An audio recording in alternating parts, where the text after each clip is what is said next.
When John Glenn, the first American to orbit the Earth, was asked if he trusted NASA's new electronic computers, he gave a surprising answer. Get the girl to check the numbers. That girl wasn't just anyone. She was Katherine Johnson, a black mathematician whose calculations saved lives and changed history. Yet for decades, her name was nearly forgotten. This is the untold story of the black women who powered NASA's greatest mission from the shadows. To understand Katherine Johnson's journey, we need to step back in time. The United States, mid-20th century. World War II had just ended, but another battle was beginning, the Cold War. The US and the Soviet Union were locked in a race for dominance, and space became the new battlefield. But here's the twist. While rockets and astronauts were grabbing headlines behind the scenes, the math that made those missions possible was being done by human beings, mostly women.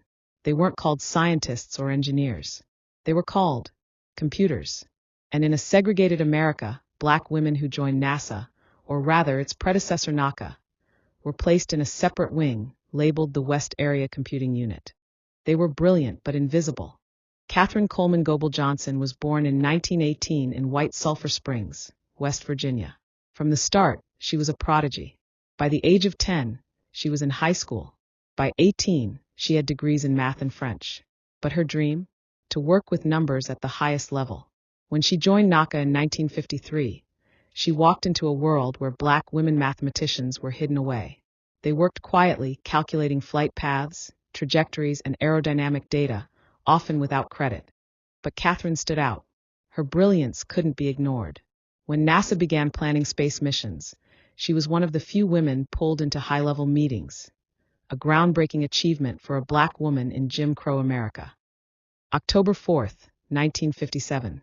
The Soviet Union launched Sputnik, the first artificial satellite. Panic swept across America. The U.S. was behind in the space race.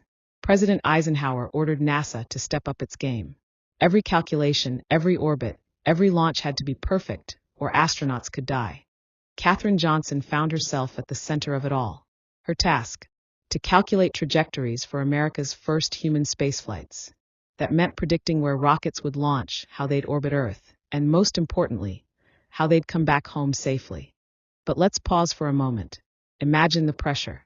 No computers, no advanced simulations, just pencils, paper, and raw genius. One wrong equation, and an astronaut could burn up in the atmosphere. February 1962. John Glenn was preparing to become the first American to orbit the Earth. NASA's new electronic computers had calculated his flight path. But Glenn wasn't convinced. He trusted human minds more than machines. And so, in front of the nation, he made a legendary request. Get the girl to check the numbers. The girl was Katherine Johnson. For hours, Katherine rechecked the computer's orbital equations by hand. Finally, she confirmed. The numbers were right. With her calculations, Glenn blasted off and returned safely after 3 orbits. A triumph for NASA, and a hidden triumph for a black woman whose name the world barely knew. Katherine's work didn't stop with John Glenn. She calculated the trajectory for Apollo 11, the mission that landed humans on the moon in 1969.